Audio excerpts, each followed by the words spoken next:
Yeah, steak tacos.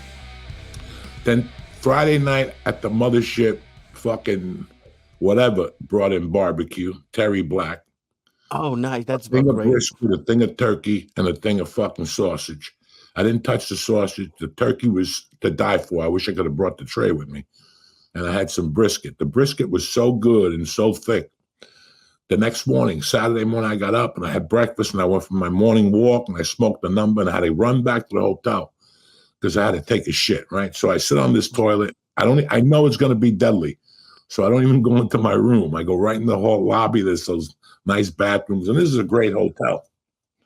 And the Moon Tower Comedy Festival was there, right? So I don't even know it's the Moon Tower Comedy Festival.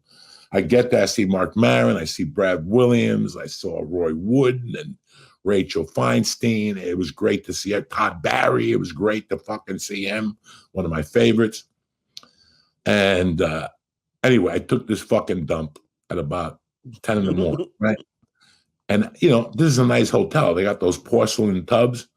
But when I shot, it just went bang, and the whole toilet shot, right?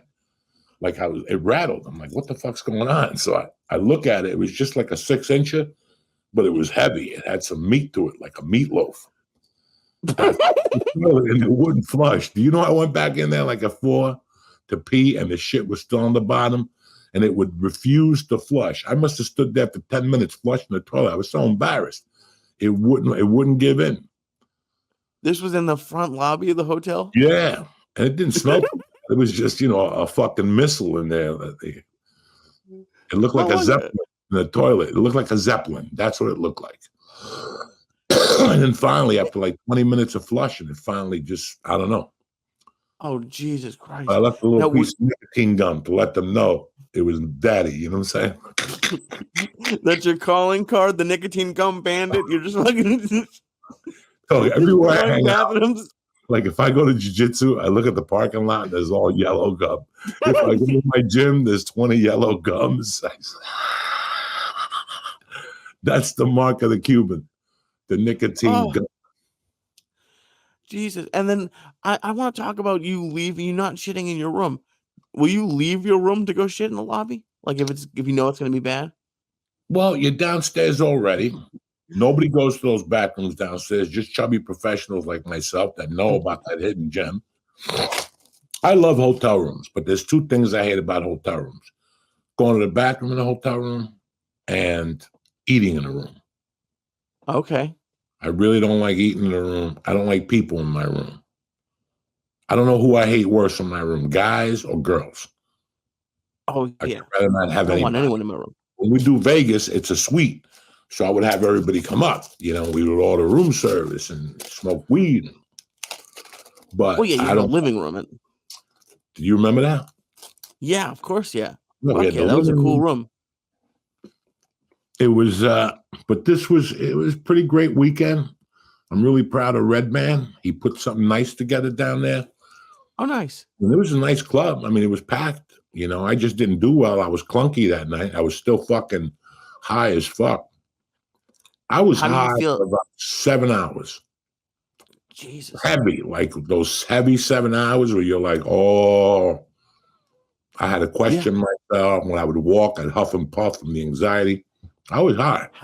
How did you feel? How do you feel going on stage high now? Is it any different? No, I didn't go on. That was the only night I went on stage on the edible. I didn't bring any other ones with me. Right, no, but I'm like, I don't want to fuck around yet. I got to get comfortable. No. I do a couple of hits with a joint. I didn't drink down there at all. I really fucked it up. I didn't do acid this time. The acid was there waiting for me. There was mushrooms. I didn't do anything. I really wanted to focus on these sets. And how did they go? It took me 4 months to turn a page. I finally knew what was going on with me, why I was clunky, and it was very interesting. But the reason I called you last night was to talk to you about that scene. There was 1, 2, 3, there were 4, I knew a lot of comics, but there were 4 young comics that I had known at the Comedy Store in LA. And I watched them perform, They improved so fucking much.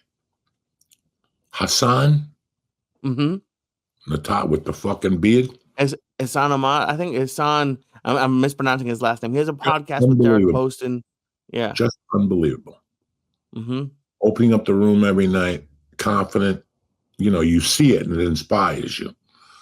You're like, holy fuck, when I go up there, I can't be fucking around. And what came back into my comedy was the humanity factor. Since I only had 15 minutes, I was going up there trying to be fucking Rodney, and that's not going to work. That's not going to work.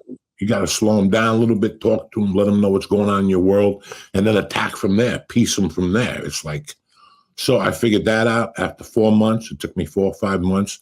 But again, I'm not working 7 nights a week. If I would have been doing this, but a second month, I would have figured it out, you know. So it was enjoyable. I had a fucking great time, you know. And I can't ask for anything else, man. At 61 years old, this is exactly what I want to do. And if that's where I'm going to do the residency next year, like in September, so be it. What can I do? How do you feel compared to when you started? How do you feel about like just the fact that you're doing it? In January, mm-hmm. when I started back up in January and started doing, I know who I am now and I know my place. I know I don't, listen, I had to find a happy medium like you always do in life. Just because I had a family didn't mean I had to quit comedy. Didn't mean it made me stop being a comic. Do you know what I'm saying? And in my mind for a while, I was like, you know what? I want to settle down. I read a lot of Led Zeppelin books. And when Robert Plant, when he lost his son, and after a long tour, they would just not talk to each other for a year or 8 months. So that was the first time I had done that. I know for a fact, Lee, I can't handle the plane rides right now. Work myself up to it, you know, and go to my favorite places, but that's way down the line. That's way down the line right now. Right now, I just want to get my feet under me, you know. I think after the pandemic, a lot of comics went right back from the pandemic to make money and stuff. And a lot of comics didn't have new material. They just went with it. And I think since the pandemic, I don't know, I think that we rushed back. I thought that comics would go back into, comedy clubs for 6 months and work on their craft. They went right back to theaters and stadiums. It was like nothing happened. So turn off your TVs, run for your lives. It's over. They didn't put you on this planet just to give up. If Uncle Joey could do it, I could fucking rule the world. That's what you gotta be thinking. Welcome back to church, motherfucker!